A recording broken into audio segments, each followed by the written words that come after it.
joining me as always is the handsome, the British, Paul Ashford. Wow, thank you so much, TJ. And what a pleasure it is to be back. Sorry for screaming there, guys, but I'm excited to talk about Mhm. this week's movie, and I'm excited to do the show. It's been a great week, Paul, Mhm. but how was yours? Yeah, it's been good. It's been good. I haven't got up to a massive amount this week. I've been obviously watching this movie, delving into some extras on the disc. Other than that, the usual work. But yeah, not too much. Had some good pizza at a local pub. We went for a walk with a girlfriend. Found a nice little pub we happened to walk by. Had a good pizza.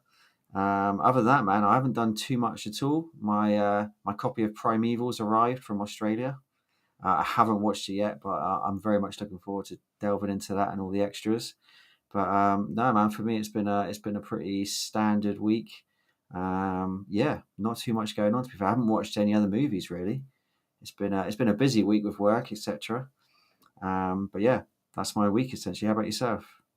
Man, so I filmed a bunch of commercial spots for work this week, and it's been hectic Hmm. because I've just been spending all my time editing and stuff because, I do everything myself. That's how I like things. I mean, I do it here too. So, Hmm. anyway, uh, getting some movies in a little bit here. I got the Grand Tour from Unearthed Films that came in. Then I got that Paramount 20th Anniversary Galaxy Quest. Fantastic release. I thought I was getting the Steelbook. Go figure, they used the wrong photo for the eBay listing. And upon No way. further inspection, nowhere on that eBay listing does it say the word Steelbook. Damn. So I can't really complain. You know what I No, mean? no. So you're Yeah. keeping it. You're keeping it. Yeah, I'm keeping it. Yeah, it's fucking Hmm. Galaxy Quest, man. I Yeah, have yeah. the Never Surrender doc to go with it. Hmm. So I kind of wanted to keep it all. You know what I mean? It's a Hmm. great double feature if you have the time. And I rewatched it, of course, with the daughter and the fiance, and they were like, "Oh, this is funny as shit." And of course, Hmm. that movie is just holds up so fucking well. You know what other movie holds up so fucking well? This week's pick, and that is 2001's Session 9. It is a Paul pick.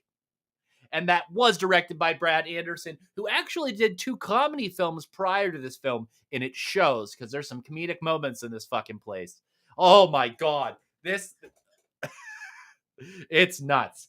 But anyway, written by Stephen Gavedon and Brad Anderson, starring David Caruso from CSI, right? Yeah, as Phil, Peter Mullen as Gordon, Stephen gave it on as Mike, Josh Lucas as Hank, and Brendan Sexton III as Jeff. Paul, are you there?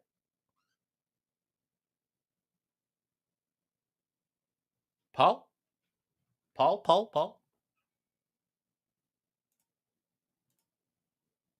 Paul's not here. Okay, so it looks like I'm going to read the plot because Paul disappeared. Uh, so the plot of 2001 Session 9 is a tale of terror when a group of asbestos removal workers start work in an abandoned insane asylum. The complex of buildings looms up out of the woods like a dormant beast. Grand, imposing, abandoned, deteriorating. The residents of Danvers, Massachusetts steer well clear of the place. But Danvers State Mental Hospital, closed down for 15 years, is about to receive 5 new visitors.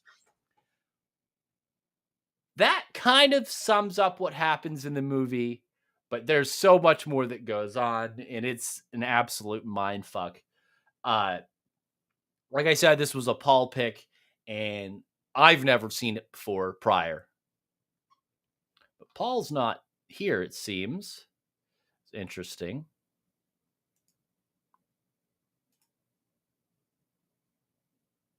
Let's see here. Technical difficulties. We might have to postpone.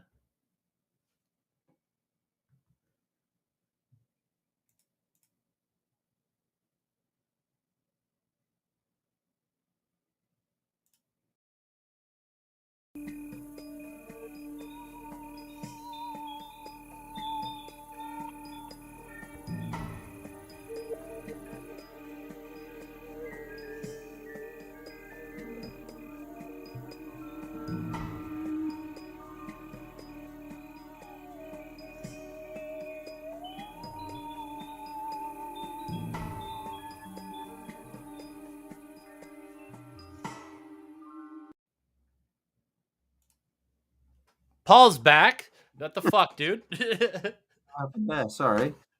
Yeah, you fucking legitimately disappeared. I think my internet went. Yeah, I'd say your internet went.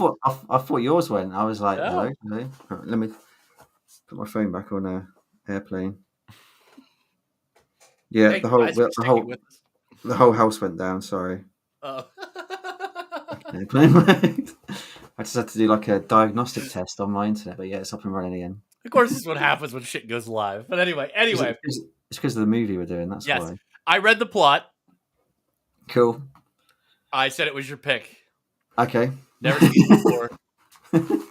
So when did you first see this? Wow. So I first saw this when it came out on DVD in the UK. So we're talking probably early 2000s. Mm-hmm. I remember it so well because I was working at a company called Game Station, a bit like GameStop in the US. And obviously we used to trade in games, DVDs, etc. So, It's like GameStop, but with more beans for breakfast. Yeah, exactly that. Exactly like GameStop, but a British version. And we used to get people trading in their games, but also they trade in DVDs as well. And our system only recognised well-known DVDs. Anything else that didn't scan, we'd put a generic 50p trade in for it. And this got traded in. This is amongst a big stack of DVDs that someone traded in. And I looked at it and I was like, never heard of that one. Obviously, the cover didn't look amazing. You know, obviously at the time I was in my early 20s and I was like, yeah, I'm into Freddy, Jason, monsters, slashers, that sort of stuff. But this was like, I could buy this for 99p, which is like £1, probably like a dollar and a bit, whatever it works out. So I picked it up and I watched it and I was blown away. I was like, whoa, I was not expecting what I just watched. Mm-hmm. And that was my introduction to the film. That was the first time I watched it. So we're talking like 20 odd years ago was the first time I saw this movie. And it's just stuck with me all that time. I did rewatch it many years later on Netflix this is kind of the early days of Netflix streaming. Mm-hmm. And I remember vividly the stream was messed up and it kept cutting scenes and like it was flipping back and forth. And I was like, it made the film even weirder. It would. Yeah, it was crazy. I was trying to remember, like, is this part of the film? I was like, there's definitely a problem here because it was like it was like repeating scenes. It was so bizarre. Oh, that's fun. Yeah. So that was that, and then obviously here we are talking about it now, purely because of the films we've reviewed recently. I was thinking, what can I do? Obviously, you're picking up all these crazy sort of mindfuck crazy films. Mm-hmm. I was like, this one's stuck in my mind, so let's do it. And here we are. Here we are. Yeah. And it was a damn good pick. I mean, yeah. I have my issues with it, and we'll talk about that. Okay. But I love David Caruso. I think he's fantastic. Mm-hmm. Always been a good actor. I love his TV work. Yeah. I didn't really recognize anybody else. I think the kid, I feel like I've seen him in something else. Yeah. But Josh Lucas as well. But, yeah. It's an interesting film. It's got a ton of atmosphere. The actors act their fucking ass off, especially that one dude who listens to the tapes. I think he does really good as well. Yeah. He was also the writer as well. So. Oh, well, that makes fucking sense. Yeah. And like I said, there's some comedy in here. There's some pretty damn good comedy, especially the "fuck you" thing. It's just fuck you in a zoom. It's like a pan and a zoom. It's so good. When it's so like theatrical, you know what I mean? Like he's performing in a stage theater rather than movie acting, and I love that. It just comes out of nowhere. It's like that just scene is just like what? It's almost like because the whole film itself is like you're second guessing stuff. You're kind of thinking it's like the film reminds me a bit of The Thing, where everyone starts getting on each other's nerves. They don't know who to trust, and you feel the same way. You like because obviously there's so many little side plots going off because each person's affected by this asylum in a different way. Obviously, I only read the plot out. Well, I don't know you read the plot out because I was offline. But for me, obviously the whole film is like about this giant asylum, and these group of guys go to work there, and they all get affected in different ways. Yeah. So Yeah, it's just crazy. But yeah, it made me think of The Thing for some reason, purely because there's a lot of tensions in the film. So obviously you got Gordon as the main guy, and straight off the bat, there's something wrong because he's like, well, I mean, there's a really good scene right at the start when they're first in the asylum at the start, and it's Yeah, all normal. They're looking around, pricing it up, and then there's one bit where he just freezes and looks down the corridor and sees the wheelchair, which is yeah, obviously the cover of the movie, and he's just staring at it, and he's just like open mouth staring at it, and then you hear the voice, don't you? It's like, yeah. "Hello, Gordon," and you're like, "What? What was that?" And then David Crusoe starts Yeah, talking to him and yeah. it He's kind of like, "Hey, snaps hey, him out of Gordy, it. come on, yeah." And you're just like, "Okay, what was that?" And for me, no spoilers. I think that is what snapped him. Suddenly, like the asylum got him. Boom. There's an entity in the asylum that got him, and that's cracked him straight away. Up until that point, he was fine. So there's him, and all through the film, he's just there's a lot of scenes where he's just like open mouth staring or Yeah. thinking or not sure what's Mhm. going on, especially when others are talking. Like when there's a scene with David Crusoe, Jeff, and when he pulls Mike aside, the intelligent guy, to say that yeah, I think there's a problem with Gordy. He's a bit off the ball. He's worrying about his kid at home and his wife. And we really need to get this job going without him. And he's just there at the bottom of the stairs listening to everything they say. And then he just walks up, doesn't he? And they're like, "Oh, hi." And it's just like, yeah, it's tense. And then David Crusoe himself, he's got big tensions with Hank. So Hank is like the typical asshole guy, doesn't give a shit about the job. He's just there to get money. But it's kind of crazy that those two are still working together. So you find out quite early on that Hank is sleeping with David Crusoe's ex, I guess, ex-wife, I guess, or Mhm. ex-partner. And there's some serious tensions between those two, obviously. But they're just back and forth, having to go at each other all the time, Constantly. Mhm. constantly. Yeah, but it's crazy they're still working together, because of that sort of situation. But also, um, there's a bit with David Crusoe. So I keep saying David Crusoe, isn't it? His character's name was Phil. Phil. Phil. Yes. Phil obviously wants Hank off the job. He's got another guy in mind from a rival company, but Gordy wants nothing to do with it. He's like, "No, this is my team. I'm the boss, and we're going with Hank." So there's tensions there, and that just builds and builds throughout the film, obviously. And then yeah, we've talked about Mike. He's the one real intelligent guy. He's almost like overqualified for that role. He reads books. He knows about the history of the asylum already. And then you've got Jeff, who is Gordy's nephew. They've Mhm. just literally hired him to get the job done, so they get their bonuses. And he's new on the job. He's young. He's brash. Doesn't know what's going on, and he's almost a comic relief, I guess. But Yeah. he's just like the teenage guy. I'm just here to do a job, and he's like the teenage punk of the group. Well, he's actually kind of like trying to prove himself as well at the same time to his Yeah, uncle that he to can his do uncle. this Yeah, job. Yeah. yeah. He's actually quite a likable guy. When you first see him, he's like, "Oh yeah, this guy's a bit of a punk," and he's putting his loud music on of his like metal or whatever it was, the real loud shouty music. Do you remember when he puts his Mhm. uh, blaster on? But he actually turns out to be a nice guy, and he's probably out of all the characters I thought is the only guy that doesn't really get affected by the asylum too much. Mhm. So obviously we find out he's got is it nyctophobia? He's got a fear of the dark. Yeah, so he Which stays is out of the probably dark. yes. But other than that, there's nothing else there where he starts feeling he doesn't change. Obviously, we already know what his fear is, and obviously, I wouldn't. If I had that fear, I probably wouldn't be working in a big old abandoned dark asylum. But again, like you said, he's Well, probably that up to also leads to that really fucking awesome scene where the dark yeah. is almost chasing him down that Hmm. corridor, Oh and yeah, it's so amazing fucking scene. good. Hmm. And of course, that scene leads up from the fact that Mike is obsessed with the tapes, the Mhm. session tapes, and he wants to go back downstairs and listen to some more. So he cuts the power, doesn't he, on Yeah. the machine they've got to rip up all the tiles off the floor, Mhm. knowing full well that it's him that's got to go down there because of the nyctophobia of Jeff. But obviously, at that same time, Jeff pulls him aside, and he's like, "Yeah, I need to talk to you now. We have to talk." And he's like, Yeah. "Send the kid down," and the kid's like, But he goes down. He goes down, but obviously because they're down there for such a long time and they're talking, the generator runs out of power, doesn't it? Because of him, because he was Yeah, supposed to keep it full.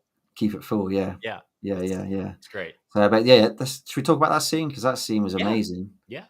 It's such a cool corridor he's going down. He's down all these dingy, dark corridors trying to find the power. They've got all these power And cables linked up. it's lit by like light bulbs in like those metal Yeah, like work. the metal Yeah. like the cages, like the work light, proper work lights, Yeah. industrial work lights, all lined up down this long, dark corridor. But for some reason, I don't know why, there's all these suits down there, isn't there? There's all like the like almost like they look like the has suits they're wearing, but they've got gloves on them. Yeah. Yeah, and they're all just lined when the lights are on, they're all just lined up. So it's like this long line of hands, and obviously he's down there, but he actually fixes it, doesn't he? He thinks he fixes it because he runs down there, sees a plug pulled out, plugs it back in, and runs back up again. Yeah.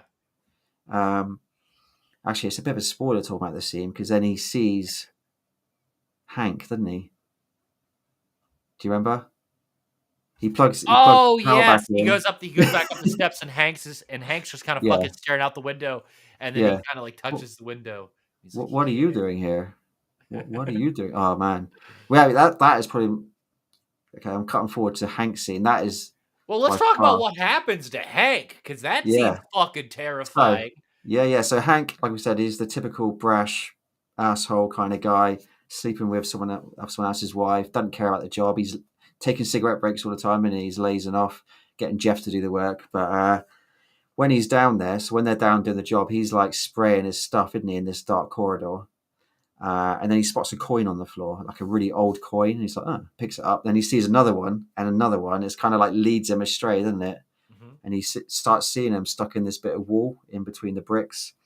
Pulls the brick out, and then literally it's like a casino machine, isn't it? It's like all these coins coming out, and they're all like really old coins. Obviously, you get in the story. This is like way back when the asylum So was open.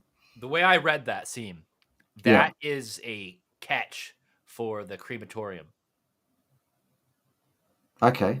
What do you mean? Like, oh yeah, so that's where they because they incinerated everyone and well they show you, and I think they do this on purpose. So right. there's a scene where once he breaks through, the camera pans through the wall the opposite direction of where you Yeah, see yeah, him, yeah, yeah. and it pulls out, and it's in the morgue. Yes, that's right. Yeah. So either that's the crematorium, or that's the like somehow that's the drop off of all the patients. That's their Mm-hmm. valuables or their Yeah, teeth or yeah, anything yeah, they had gets collected somehow on the other side of that wall because of yeah, the work. yeah. Because he's like, it's first of all, it's just coins. Then some jewelry comes out. Then you start seeing teeth. Then there's some like fake eyeballs in there. It's got to be worth Uh, something. yeah, and then obviously probably the worst thing he pulls out is the lobotomy tool, Yes, and he's like got it in his hand. He's like, that oh leads to yeah, one of the cooler scenes at the end. oh god, yeah. But I mean, just him going there. So I forgot to say, he's gone back by himself in the middle of the night, pitch black. He's got his headphones on, listening to his music with a torch. So he's gone down these dark corridors in an abandoned insane asylum just to get all this money because he's in it for himself. He Mhm. talks about in the film, always have an exit plan for what you're doing in life because this job isn't forever kind of thing. It's going to True drive you. that. He actually says it's going to drive you crazy. Yeah. So he's figured out his exit plan. He's down there in the middle of the night, torch clearing out all these coins, and of course he hears something, doesn't he? So he's bagging them all up, and he hears something behind him, and for one split second, you do see a figure, don't you? So he flicks his torch around in pitch black, and you see like a shadow outline of a figure, like someone stood there, and you're like, oh my god. And that was, for me, is the scariest scene in this whole film. And it's so like understated. It's not gory or anything. It's just like, it's proper. It's not a jump scare, is it? It's just more the whole suspense of pitch black with a little torch in this So abandoned asylum. I think one of the most effective scenes in this entire movie Hmm. is when douchebag we're talking about is Hank, right? Yeah, yeah, He comes back to the asylum at night to collect all that. yeah, And yeah. we That's what I'm talking see about. that demon character. The demon character, what the? The shadow of the Oh, demon. the shadow. Yeah, yeah. Because you Yeah, don't yeah, quite know what it is, do you? You just yeah. see a figure, So an it's outline. almost like that scene in Signs where you see the alien for that glade, Yeah, yeah, yeah, and you just see the shadow. You don't see it. You see like the shadow, the outline of it, just move yeah, a little bit, yeah. and but it's so effective. It's so fucking Hmm. good. Like Hmm. this guy pulls such a fucking terrifying shot off in the Yeah, middle of such an action-packed scene. It's like, holy fuck, where'd that come from? Yeah, And yeah, then you're yeah. like, oh my God, the stakes are real from that moment Yeah. on. And then Mhm. you're like, oh my God, it's going to get him. You're totally expecting like this Yeah, shadow yeah. creature to be like part of the movie. And then it's Mhm. gone. Yeah, yeah. It's like, what the Then he fuck? Yeah, it's kinda like when you're laid in bed at night and you see a figure and you turn the light on and it's just a pile of clothes. Yeah. You know, it's that sort of thing. You just don't know what it is. He's obviously his mind's playing tricks with Except this him. one moved. Yeah, this one moved. It is such a quick scene, like you said. That's a good comparison to Signs because it's just a quick scene like that. And obviously that's it. He's bolting out of there, trying to bolt out of there through this little caged alleyway, isn't he? And then next thing he runs around the corner and it's like, and I that's love the it. close-ups because it really makes this area feel claustrophobic, even though it's Yeah, really not. But the moment you go down like below in the caves, then it's kind of claustrophobic, and he really does a really good sense of that. Who's the yeah. DP on this? I'll look that up while. hmm So that's what happens. It just crack, he's gone, and then obviously it cuts to the next day. Everyone's back at work at the asylum, but Hank's not there. Obviously, we've seen what's happened. Well, we've seen partly what's It's happened to structured Hank. like a found footage movie because it's Monday, Tuesday. Yeah, yeah, Wednesday. yeah, yeah. Again, well, exactly, because you asked me when I chose this, like, oh, was this a found footage movie? Yeah. And I was like, not really. It's not, is it? But it No, is. It could they be find 'cause it's footage, but they found audio recordings. audio footage. Yeah, audio found footage movie. But yeah, the day structure actually. Um, the director Brad Aston he's a big fan of The Shining. Obviously, The Shining did the same Wednesday's the thing. weirdest day, like Yeah. structure wise. I feel like Mhm. I was watching it and I was like, "Is Wednesday still going on?" That really doesn't happen in a lot of films, you know. But that's No. something like I found myself asking, and it's funny Mhm. because I watched this movie. I had a coworker who watched part of this movie with me, and he came to work the next day, and he's like, "There's asbestos everywhere," and I was like, "No, there's not, dude." No way. But He's like, I went home and I had nightmares about asbestos. He's like, I was just came to work one day and there's nothing but asbestos raining down on me and I couldn't breathe. And I was Mhm. like, I'm not watching any movie with you again. All my lights just turned out as well, so I'm freaking out already. I don't know if you noticed on I- camera. well, let's hope it's not what happened I'm the not other day. I'm Yeah. not touching anything. I'm Yeah, still don't going. touch anything. But yeah, There's no that water. There's no water, right? no, no, no, no. That's bizarre.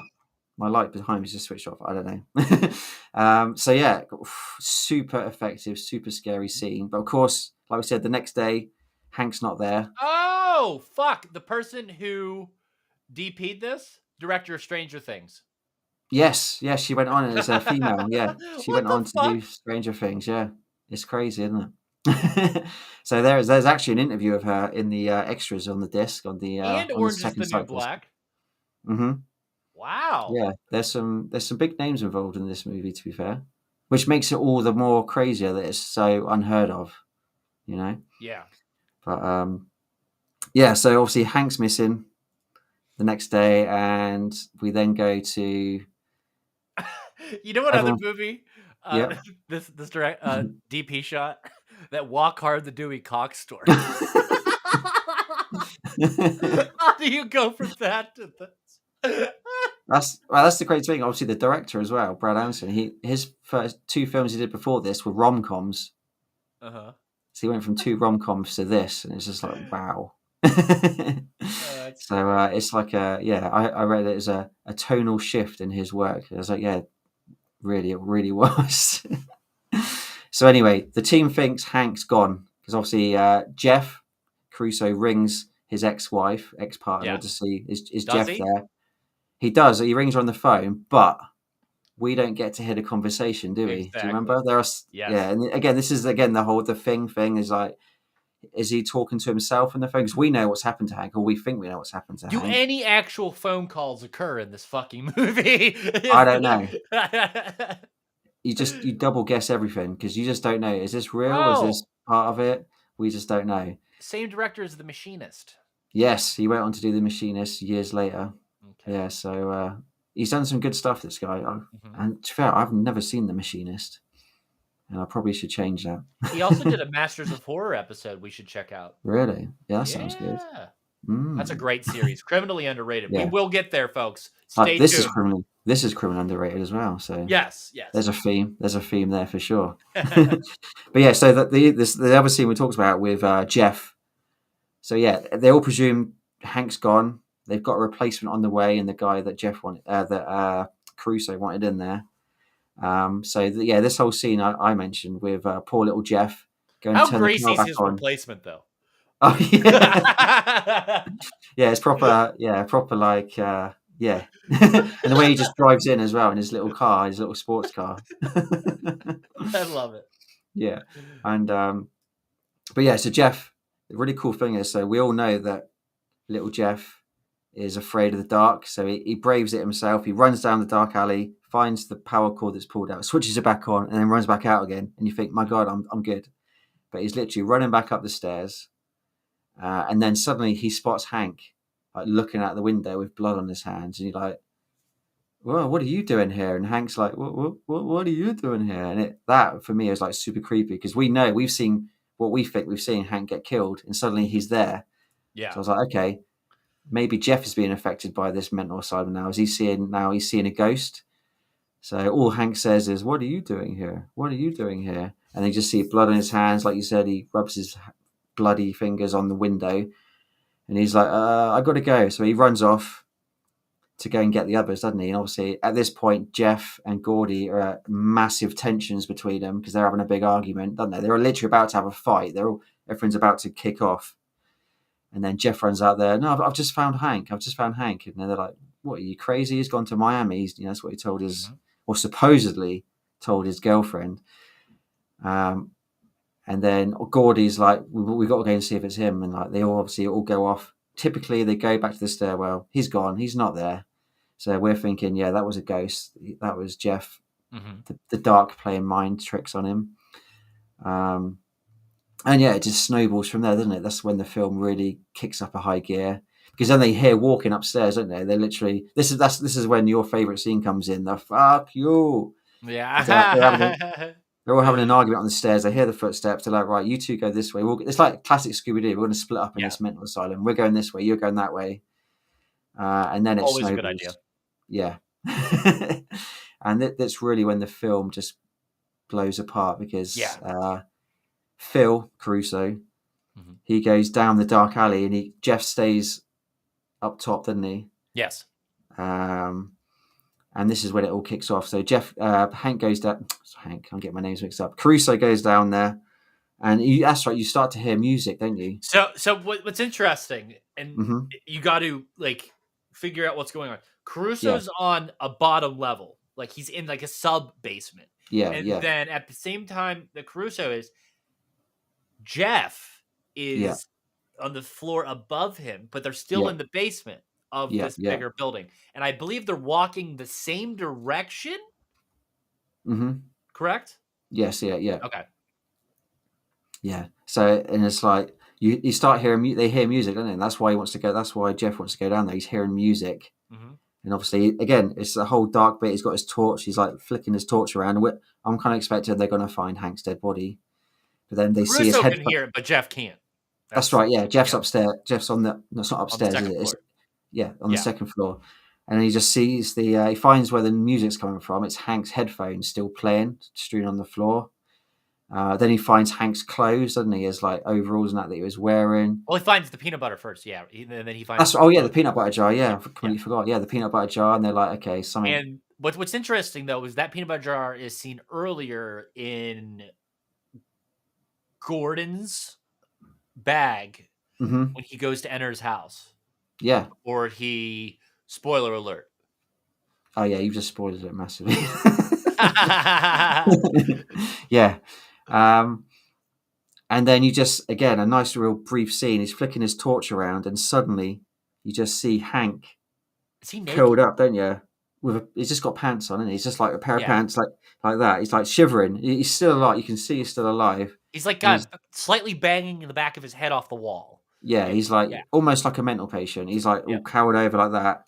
And I think he's also saying the line, isn't he? What are you doing here? And you're like, oh my God, Hank's alive. And it wasn't, And now it kind of like makes a weird cut after that, right? Because then we don't see David Caruso do all the running back up or anything. No. No.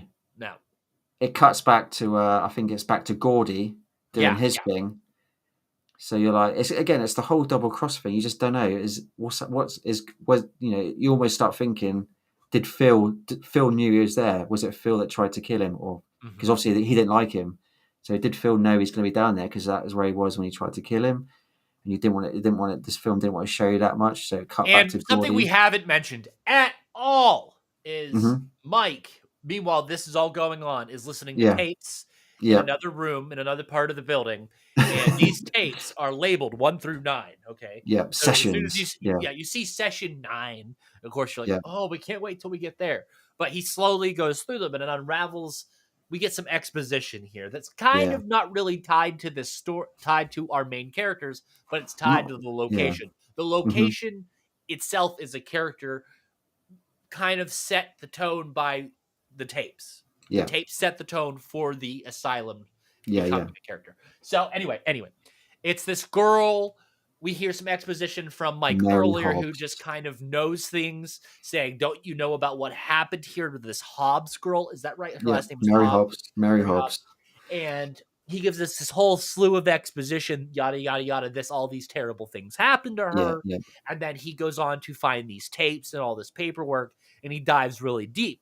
So, as all of these things are going on that Paul and I have been talking about, Hmm. there's these tapes that are being played as our Yeah. soundtrack to Yeah. what's going on to Hmm. kind of set the tone of what's going on within this asylum. So we hear this girl who has 3 or 4 different personalities, her, then 3 other 3. ones? It's Or her, and 4 in then total. there is Princess, who Yes. is the little girl. There is Billy, who is like the hello sir, like the kid. He's like the And kid Simon's or a like the demon. doll, and Simon is like the demon. So Yeah. Simon's like the big scary voice, which you find out is that voice right at the start of But the you don't movie. hear Simon till session 9. Yeah, So that's the title of the movie. That's where everything comes from. And at the same time that we're hearing the end of session 9, the wow. movie's climaxing. You So, say you say you don't hear Simon till session 9, but that's his voice at the start of the film when they're pricing up the asylum. When Gordy stops and he looks down to see the chair oh and he's yeah, looking, Gordon. hello, Yeah, yeah, yeah. hello, Gordon, or something, isn't it? Yeah, and that Yeah. was you find out, you So realize, oh my god, what that was Simon. is it implied that he's the figure that we see chasing Hank? Uh, you kind of led to believe that's Mhm. possibly him, but obviously we do find out at the spoiler at the And end. it begs the question, supernatural, psychological, Yeah, what's going on? yeah, he's literally you don't you're just guessing what's happening. Mhm. Because you like, oh, this is a typical horror movie. Is it going to be a ghost? Is it's a haunted asylum? And everyone's got you're trying to put together all these possible things that's going to happen. And Yeah. the ending, I wouldn't have never have guessed the ending.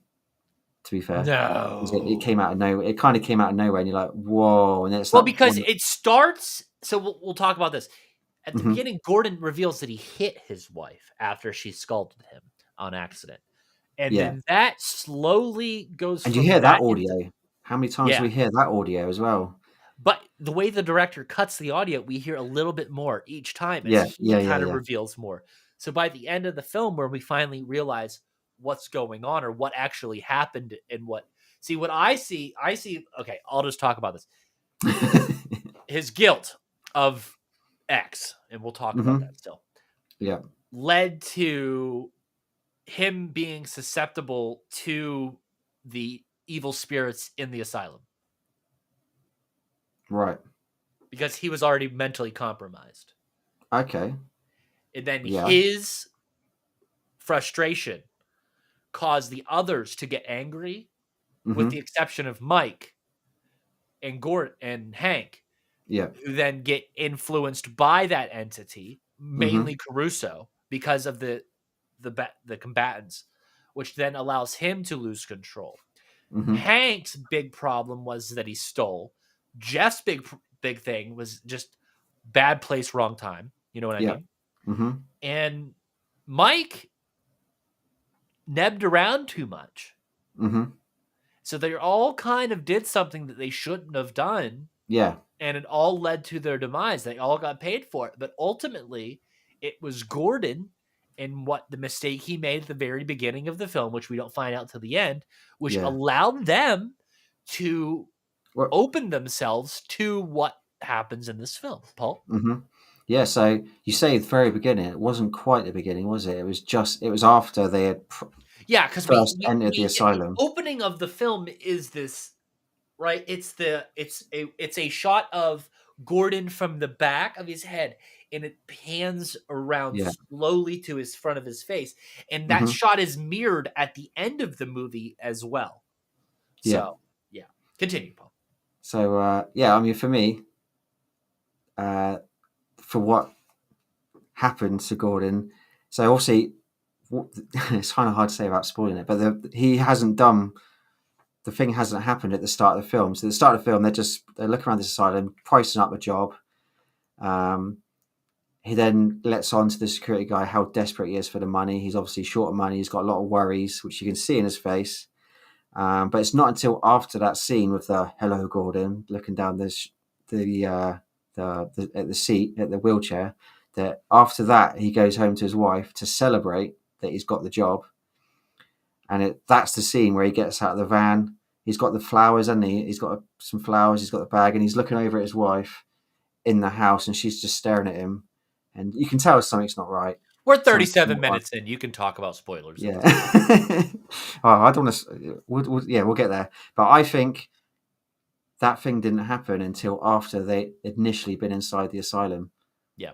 So Gordy went in there, and he got spooked straight away by the asylum, and that thing went straight in his head. The voice, "Hello, Gordon," and that was it. He went home, did this terrible thing. So you think him hearing that voice that was the initial point of possession that influenced him committing Yeah, that what he took over did? him. Uh-huh.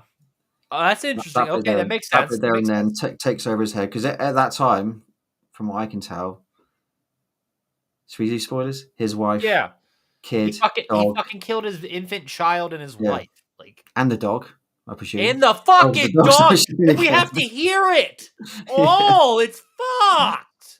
But I would say he hasn't committed that crime until after he's got the job, because the whole thing was, yeah, I'm going to go and Yeah. celebrate with my wife. You see him with the flowers, so I think he's going inside with He the sells flowers. it really good the first 2 days. Yeah, and then this little accident happens, and because of the Russo asylum he's got in catches his on, mind. Yeah, he like does what he does, and that's it. He's gone after that. He's completely. He just descends into madness every time you see Gordy. He's just getting a little bit more quiet, a little bit more crazy. His like facial is just like changing. It's great. It's really, really clever. Really clever. And he's very, what is he? Irish? Yeah, he's an Irish actor. Yeah. Oh no, is he Scottish? I think he might be Scottish. Sorry, Is he Scottish? I believe he's Scottish. Yeah, the Okay. actor. Hey, that's your side of the world, pal. Yeah. You can't get those two mixed up. I think he's Scottish. I guess I was in trouble. Yeah, he's probably got the best performance in the film, I'd say. So good. But, so yeah, these things suddenly. Did you not notice like his accent would be more prevalent in scenes than others? Don't know. Maybe that's your mind. Your mind playing tricks on you. Could be. I don't fucking know. It's the asylum. It's true, man. So yeah, you start to think that maybe he has killed his wife. That is probably the biggest spoiler in the film, isn't it? So you go through the whole film. Well, let's talk about the scene where Gordon rocks up on Caruso with the fucking knife. Caruso with a knife. I'm trying. Which scene was that? No, Gordon has the knife. Yeah, Gordon's got the knife. Yeah, because Caruso's in the room. Yeah. And then it kind of just goes black. Mm-hmm. Again, you just don't know. You don't know what's happened. It's open to interpretation. You're second guessing it. Uh-huh. Again, I draw it back to the thing, because it's like, what is going on? There's so many tensions. People aren't trusting each other. We ever find out what happens to Jeff? Jeff, the kid. Yes, we see him on the floor. Yes, we find out what happened. We find out what happens to everyone. That's right. He is the body that is partially through the threshold of a door, laying face down. Yeah. Okay. That's a spoiler. Spoiler alert: Gordon Yeah, kills everyone. yeah, Wait, and it right? is Gordon, or is it it's Phil? Gordy, yeah, Gordy, Right. Uncle Gordy. So yeah, everything just crazily unravels. So you go through the film thinking that Hank's got money troubles. He then admits How did to Phil. Gordon overpower Mike? Mike is much bigger than Gordon. It was Simon the voice. Ah, okay, fair Because enough. obviously Okay, you talk about I Mary will Hobbs. forebode the supernatural for the episode. Yeah, yeah, yeah. I would say because obviously Mary Hobbs was like a woman. You see little Yeah. photos of Mary Hobbs, and obviously the things that happened at that Christmas. Yo, her chest from the doll. Yeah, They show photos of her chest being scarred up from yeah, what yeah. Billy says was her Hmm. falling on a doll in That's the right. Yeah. woods. Hmm. Fuck! I love that weird exposition. I like it. Yeah, It's so cool. I wish we got more of that and explored that story yeah, more yeah, yeah. than the actual session 9 guys, but that's a whole other thing, you know? One little thing I noticed on my later on the watch through of this time to review it that I'd never seen in any of the times I watched it before or noticed was Mike. So Mike, the intelligent guy, after he listens to the first tape, and they're back in for work the next day, and then Jeff, no, yeah, Jeff comes in, the young guy, and he's a bit late, and Mike says something to him, and he calls him princess by mistake. Yes. Did you notice that? Yes. Yes. And Jeff's like, "Huh? What?" Don't And fucking Mike, call me princess. It's "Yeah, like, I don't didn't call fucking you call me princess. princess." Yeah. Yeah, and he's like, "Huh? What?" And I'd never even thought about that being connected to the tapes ever until that one scene. I was like, "Oh god, he's And that's why I said, like, whenever he starts nabbing around with the tapes and stuff, yeah." that's where he starts to get Yeah, connected to he gets obsessed. He's obviously an intelligent Yeah. guy, but he gets obsessed. Like obviously, he pulls the power just so he can go downstairs to listen to another Because he tape. already knew, like I said, that exposition scene, he already Yeah, knew kind of what was going on, so yeah. So he he found that stuff. He's like, oh wow, this is exactly what I was talking about. I want to read this. And he misses his lunch break to listen to these tapes. one of my favorite scenes, okay, and I know Hmm. what you're talking about, and it's not really just it's not the scene, it's how it's framed because of the Hmm. DP, is whenever he goes to look for the file for Yeah. Mary Hobbs, and just Hmm. the way the camera is, and he pulls that out, and it Yeah, yeah, stops yeah. just where it is, and Hmm. then he looks through it. I love because it was just mwah. I Yeah, love yeah. it. It's so good. It's so I good. bet in that same scene when he's going through the file and he pulls out Mary Hobbs' file and it's like patient 444 deceased. Yes, and then we get that cut, and then it's Yeah, Gordon sitting on the tree on with the tree branch. Jeff, Yeah, and it's the pans last down, cemetery. Yes. to the gravestone number Yes. 444. Yeah, so obviously he's right there with he's right next to this entity where it's That buried. also much to say is that there is a cemetery on the grounds of the asylum, and Hmm. one could say that because Mary Hobbs' grave is disturbed, that's why it's Yeah, fucked with these the people grave's like cracked, isn't it? It's like cracked in half. because of an overturned tree. Yeah, yeah, yeah. So yeah, Which funny enough happened at the Night of the Living Dead cemetery, the one up hmm the hill, the one up the road from me, and it affected one of the movie locations because they actually had to move a grave because when the roots came up, it pushed the body up. wow. Fun fact. Yeah. So yeah, there's so many chilling, scary scenes in The this movie. movie's great. Thank Yeah, you for recommending tension. it. It was Hmm. really fucking scary. It But was something I never even would have heard of, never even mhm. thought of. I'm sure Brody brought it up in the past, especially with the second site release. Do you have Yeah, the second site release? yep, I've got it right in front of me. Show I only us picked the this up goods. Here, recently. I'll make you full screen. I There will we make go. you So full I don't know screen. why my lights turned off, but there we go. Hopefully you can see that. Oh, that's So great. it's Blu-ray. It's in a nice hard box. So it comes with 2 discs. You've got art cards in there, and That's very similar to Arrow yeah, releases, aren't yeah, they? it is very similar. It's like their recent stuff, like House by the Cemetery, all that sort of stuff. Um, yeah, it's got a book. It's got art cards in there as well, so it's really really cool. I watched all the. I haven't watched the commentaries, but I watched all the extras. Really good extras on there. But the movie's also released by Scream Factory in the US, and that's got I think all of the extras apart from one of the commentaries. So there's some really good stuff in there. Really good stuff in there. Yeah, Fucking A. you've got like interviews, all the good stuff, and there's like yeah, we'll talk about that. But yeah, so we got to talk about the ending, really, haven't we? Should we talk about the ending now? Go for it, Polly! So, like we said, you like I was mentioning, you Gordy is the main guy, he's the boss, and Yeah. he's the one that's really changing all throughout the film, and everyone's noticing. And you're thinking he's really depressed, he's hard up for money. Then he tells Caruso about hitting his wife, and you're like, oh man, he's in real trouble, you know. But then the film just snowballs after all those events we've talked about. And then suddenly towards right at the end, you realise that it's Gordy who is the killer. So how do we first find out? I'm trying to remember. No, you find out that Gordy killed his wife is the first thing you find out, isn't it? You realise that Gordy, he's murdered his wife, Yes. he's murdered his kid, and he's murdered his dog. And all those scenes of him looking outside of his house is kind of, I think it's him going back to his house, just looking there to think, oh. And how fucking eerie is that? He's just going there, he's looking like, yeah, he's like pretending nothing. There. It's like he's pretending nothing's wrong. All the windows are down on the house. Oh, sorry, all the blinds are down on the house. No. It ends with him calling her. Oh, yeah. And apologizing. Yeah. That's right at the very end, isn't it? Please forgive me. Please forgive me. Please forgive me on the phone. The movie ends with him calling her when he knows that she's fucking dead already. But then the camera pans round and half the phone's missing, isn't it? The phone's smashed. So he's obviously gone again, mirroring the of the movie. Yeah. So fucking good. I love art like that. Mm-hmm. So good. So you get this dramatic thing. You get this dramatic end where you suddenly realise that Gordy has actually killed his family and his dog, and then it all unravels, and you realise everyone else is dead. And then you realise it was everyone. Gordy. Well, you see everyone. When they show you what happens is there's a point in the movie where they show you the spot where you last saw them, then their body. Or they replay.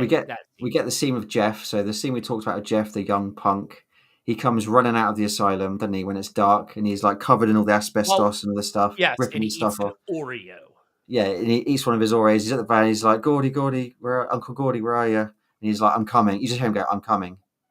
And then it cuts to like a first person view of whoever's coming, and he just the camera pans towards Jeff, and then it goes flat, and it's like it implies he's been hit or he's been stabbed or something. Yeah, and then it turns out, in this massive revelation at the end, it was Gordy. He's murdered him, and then you see Jeff's body in the asylum, like you said, across the window. And then Hank, who's probably the most shocking one, I think, was Hank. So we mentioned it. You see Hank goes in to get the coins, and then Caruso goes in there, and then you see him shining his torch, and you see you see Hank cowered over with like a pair of pants on, like all like this. He's still alive, and then somehow Caruso or Jeff picks him up and then drags him out to the main hall, didn't he? Yeah. Drags Hank's body out to the main hall and lies him down on the floor. And that's when Gordy turns up, isn't it? And he's like, that's another scene, actually. So he's led on the floor, and he's still alive, but he's got the lobotomy tool that he found. And his eyes moving! Yeah, through his eye. He's still his eye is still moving, his mouth is still stuttering, he's still alive. But that weird thing, which I didn't understand, maybe you might understand it, is obviously Gordy turns up to see him on the floor, and Jeff goes, it kind of goes a bit crazy, doesn't it? But Jeff goes, you can't tell anyone about this because they'll find out about everyone else. Do you remember that? Yeah. And that's what Jeff says. That's what Caruso says. So you almost think for a minute that Caruso's in on it with Gordon. Yeah. And so he's complicit. But is he trying to help him cover up what's happened, or is he in on it, or is it him that murdered him? He's trying to double fake him out. Right, because he don't want to die. Side. Exactly. Yeah. Bingo. He doesn't want to get killed. Too smart for this. Yeah. And that was probably the most shocking one for me, because he liked Hank, as you find out through the film, and to see that he's murdered him, and he's like looking at him there and then even worse, he pulls out, doesn't he? He pulls out the lobotomy. Again, to preface this, we are given an exposition of how a lobotomy works earlier in the film. Oh yeah, we didn't even mention. I did we that was from Mike, the intelligent guy, as well. Yes, because Jeff, the young punk, is falling around, and he grabs him, doesn't he? Yes, and then he takes it and he goes, pretends to lobotomize him, and obviously, Gordy's in the background watching, isn't he? He's watching. So I reckon he learns from there how to do it.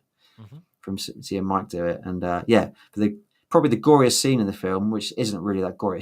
It's just implied when Gordy is obviously going to kill Jeff now, so he pulls the lobotomy knife out of Hank's eye while he's still alive, and it gets stuck halfway through. Yeah, his head like lifts up, and he's like pulls it out, and obviously murders Caruso, doesn't he? He does. No, we're getting it mixed up. Sorry, no, this is the new guy that comes in, whose name I forget. The guy that's going to replace Hank. Yes. This is at the very end. No, I'm getting it mixed up. The guy who actually gives a shit about his work. Yes. So he's already killed Caruso, hasn't he? Yes. And I forgot how. How did he kill him? Damn. How did Caruso die? I can't remember. Because there's Caruso that brings Hank's body there. Maybe. Oh, wow. But Hank walks up to him. Yeah. No, not Hank. Hank's the... Wait, are you sure Caruso doesn't kill the new guy? Hank's the guy. I don't think Caruso... Again, we're guessing, aren't we? I don't think Caruso kills anyone. No, the new guy. So the new guy is the very last one, because he comes on the job at the end, racing in his car after everything's happened, and you think everyone's dead. Because Hank's body's just laying there, and you're waiting for the guy to look down and notice him. Yeah, that's right. Because Gordy stood over him, like in his crazed state, and then new guy walks in with his wild hair, and he's like, "Hey man, what's going on?" And then he's like, and he looks down, he's like, "What's happening here?"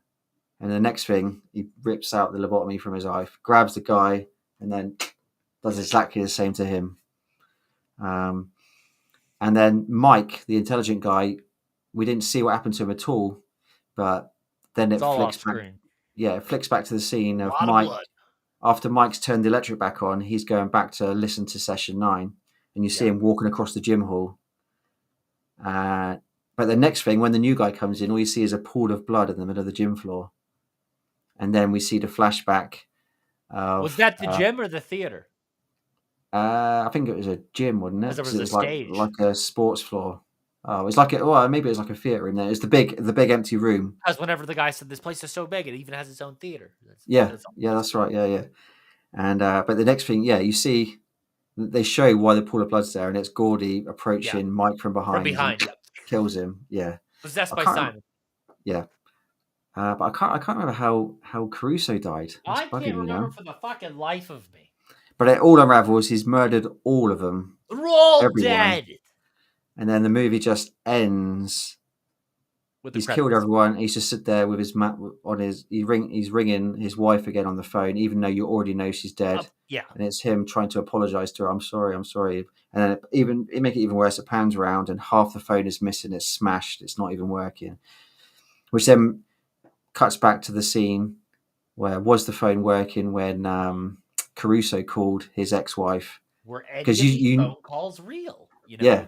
Yeah, exactly. And that's questioned by Gordy as well. When again with the whole "fuck you" scene, he's like, "You." Yeah, he's like, "Well, we didn't hear her say that. It's like what you told us." And then you start thinking, okay, maybe Caruso's in on it, and it's crazy. There's so many things you can interpret and double guess. And again, one more scene. Sorry, I forgot to mention, which I did not understand, is Jeff. Again, when Gordy's getting suspicious of him, the whole staring with his face, and there's a bit when he's trying to ring his wife on the phone. She's not answering. He puts the phone down. He's looking out the window of the asylum, and he sees Jeff across in like the car park talking to those two That's guys. Explained. He was paying them to stay out of the asylum. No, that's what he said to Gordy. He was like, "Oh, they're thugs. They're doing graffiti. They're not going to come." You think he was buying drugs?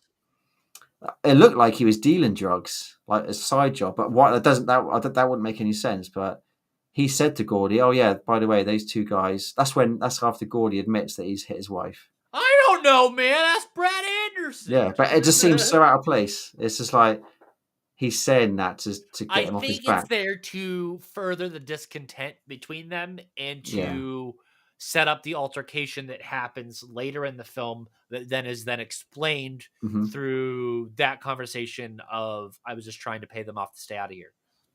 Yeah, but because the only time it's mentioned about people breaking in is right at the very start with the security guard. It doesn't matter what Gordon sees, right? Because that's his perspective of the situation, not actually what's happening. I guess so, yeah. Okay, yeah, we'll take that. Because he's possessed, right? Yeah, Okay. but it's just there's so many scenes that we've got different interpretation. I'm sure everyone who watches it has got different But interpretations of this that's film. why we talk about these types of films. Yeah.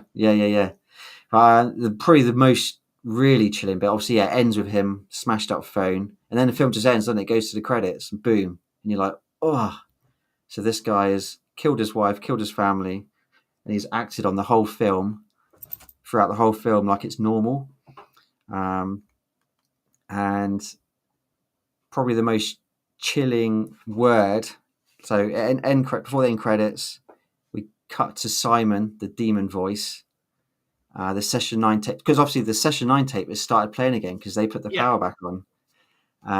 And it's the doctor asking Simon, like, where do you live? And he goes, I live in the weak and the wounded, Doc. Mm-hmm. So that to me is like Gordy was weak because he was desperate for money. Maybe his mind's a bit weak. He was desperate for the job. Simon got straight in his head on that first scene, and that's what caused him to do it. So it's almost like Simon's passed from Mary Hobbs onto Gordy.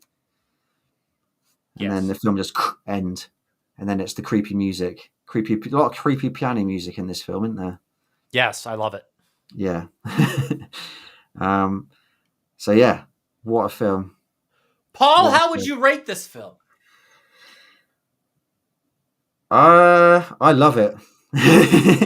I don't think I'd ever give a film 5 out of 5. So I'm going for a very strong 4.5 out of 5. You wouldn't give Argento Suspiria a 5 out of 5. Let's do an episode on it and find out.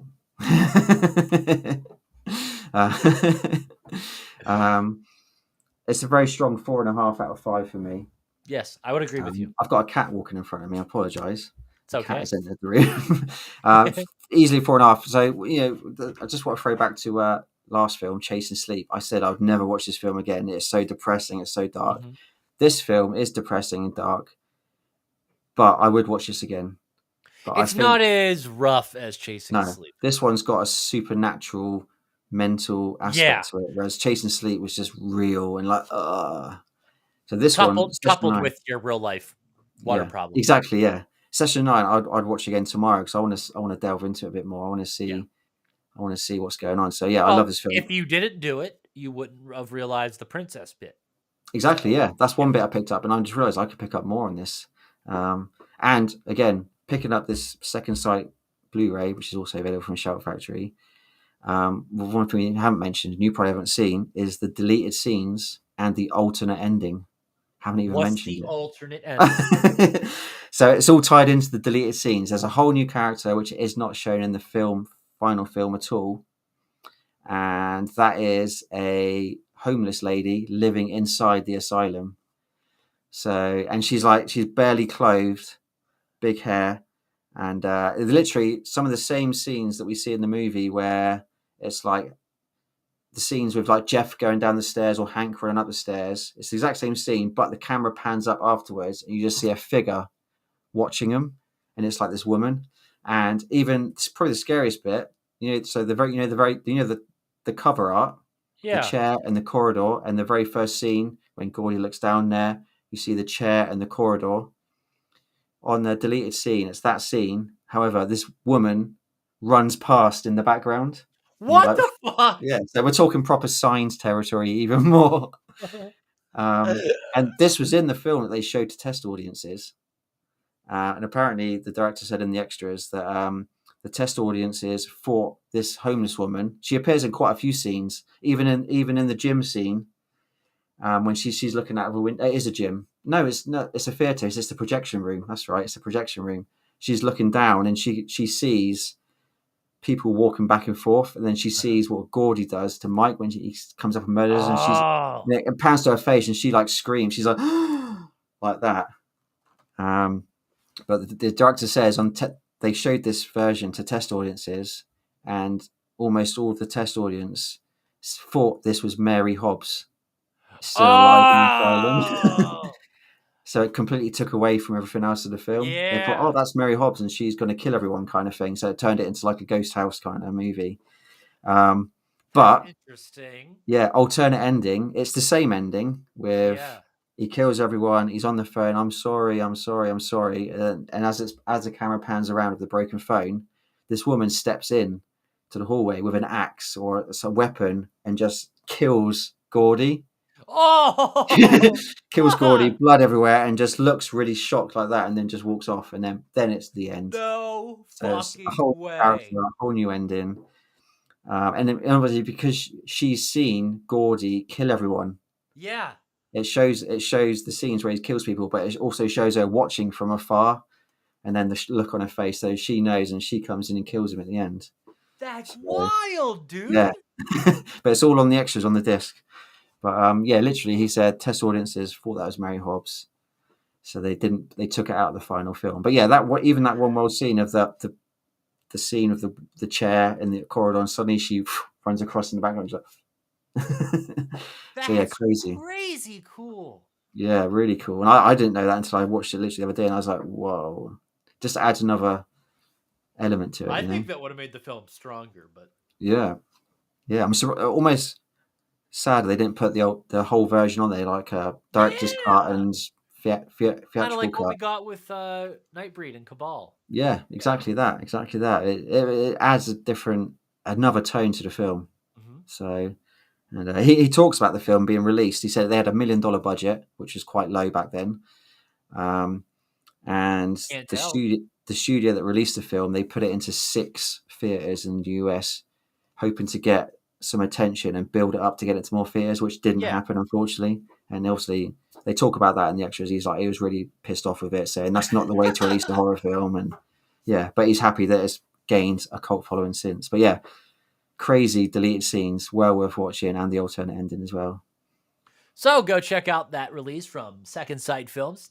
Hmm. Highly recommended from Yeah. Paul himself. And yeah, Scream Factory as well if you're in the US, if you want the Region A. Oh, They've got okay. the deleted scenes as well. I think I'll it's look into literally, that. yeah. But yeah, what's your rating? So I'm Oh, going four four and and a a half. half, dude. I have to agree Yeah. with you. I Hmm. enjoyed it. Yeah. It's really good. And to watch it again as well, I was just like, oh yeah, I remember why I like this film so much when I saw it. Really good. But yeah, those deleted scenes, man, just like, whoa, another element which I didn't expect. So yeah, that is session 9. It is Session 9. And the next movie we will be discussing is my Hmm. pick. It is a Swedish movie. I want to say horror movie, kind of. Hmm. It's a thriller. It's called Knocking from 2021. I have the physical release of it from Yellow Veil Pictures. It is fucking incredible. It's just over an hour long, and Hmm. I believe you can watch it on Plex, Tubi, Nice. Canopy, Hoopla, Fandor, and the Roku channel for free right now. It's an hour and 18 minutes Awesome. long. Sweet. I'm looking forward to checking it out. I think you'll like it, Paul. I Yeah. enjoy it. It Hmm. kind of a little bit led into one of my own projects. It'll make sense when you watch it. But anyway, We're talking subtitles or dubbed? I Or is can't it? even remember right now. Doesn't matter, but yeah. I'm guessing subtitled. Yeah, it's Yeah. Swedish. Hmm. But stay tuned for that episode, Knocking, coming very, very, very soon. We will be back Hmm. next week because we have a Criterion release that I'm going to make Paul read off. That's absolutely absurd that I will not touch on right here, but Hmm. I can't wait. Stay tuned for that. I am your host, TJ Bowser. That's Paul Ashford. I'll see you in the next episode. Goodbye.